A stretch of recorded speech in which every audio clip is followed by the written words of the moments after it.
আসসালামু আলাইকুম ভালোবাসার দর্শকবৃন্দ, আশা করি আপনারা সবাই ভালো আছেন।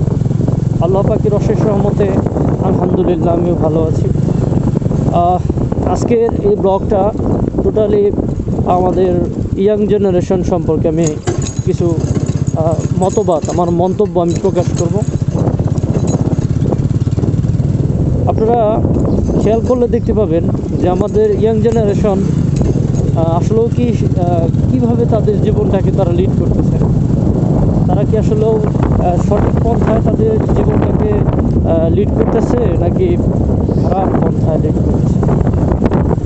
একটা সময় আমরা দেখেছি এবং আমরা নিজেরাও এটা করেছি।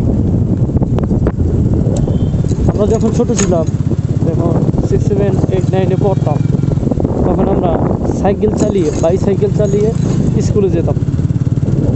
তো বাইসাইকেল চালিয়ে যাওয়ার সময় আমাদের সামনে কোনো মুরব্বি পড়লে, বয়স্ক মানুষ বা শিক্ষকরা যদি আমাদের সামনে আসতো, আমরা সাইকেল থেকে নামতাম, সাইকেল থেকে নেমে তাদেরকে সালাম দিতাম। আমরা হচ্ছে ওই জেনারেশনের মানুষ। তো এখন বর্তমান সময়ে যেটা দেখা যায় যে সাইকেল থেকে নেমে সালাম দিবে তো দূরের কথা, তারা আরও পারলে লুঙ্গি খুলে কাছাড় দেয়, এই একটা অবস্থা চলতেছে। আমরা আমাদের ইয়াং জেনারেশনকে কী শেখাতে পেরেছি? আমাদের ইয়াং জেনারেশন কী শিখেছে আমাদের দ্বারা? আমরা সচরাচর খেয়াল করলে আমরা বুঝতে পারবো যে অনেক মানুষ আছেন যারা ছোটো ছোটো বাচ্চাদের সাথে একসাথে বসে সিগারেট খান, ধূমপান করেন। আপনি যার সাথে বসে ধূমপান করতেছেন, প্রকৃতভাবে খেয়াল করতে গেলে দেখবেন যে সে আপনার ছেলের বয়সের অথবা আপনার ভাতিজার বয়সের। আপনার ভাতিজার বয়সের একজন মানুষের সাথে আপনি বসে সিগারেট খাচ্ছেন, তাহলে ওই মানুষটা আপনার কাছে কী শিখতে পারবে? অবশ্যই সে কিছু আপনার কাছ থেকে শিখতে পারবে, ভালো কিছু আপনার দ্বারা নেবেন। বরঞ্চ আপনি যদি আপনার ওই ভাতিজার বয়সের যে ছেলেটা আপনার সাথে বসে সিগারেট খাচ্ছে, আপনি যদি তাকে যদি একটু শাসন করতেন, তাহলে সে আপনাকে সম্মানের চোখে দেখত এবং আপনার কাছ থেকে ভালো কিছু শিখত। আপনারা যেটা দিচ্ছেন আমাদের তরুণ প্রজন্মকে, আপনারা যা দিচ্ছেন আমাদের তরুণ প্রজন্ম আপনাদের কাছ থেকে তাই নিচ্ছে এবং আপনাদের তাই ব্যাক দিচ্ছে।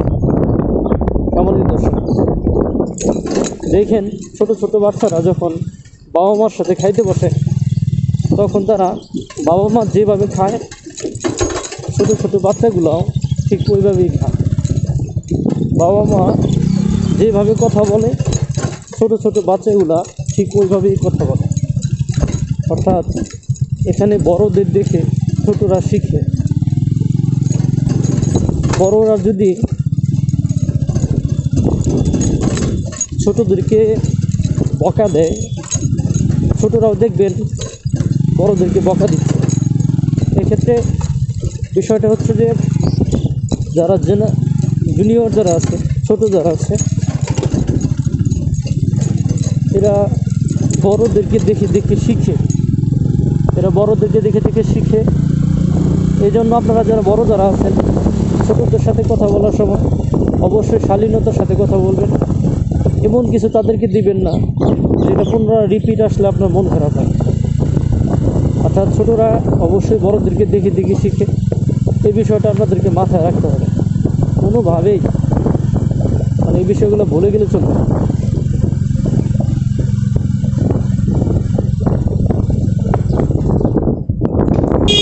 যাবেন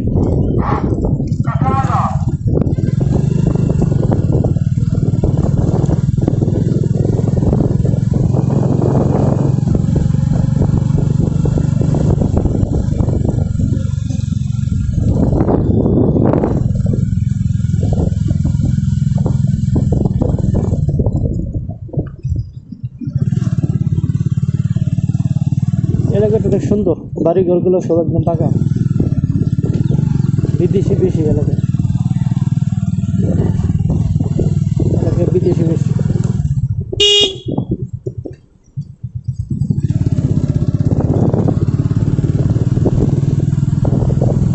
সম্মানিত দর্শক, আমি আমার ব্লগটাকে কিছুক্ষণের মধ্যে শেষ করব।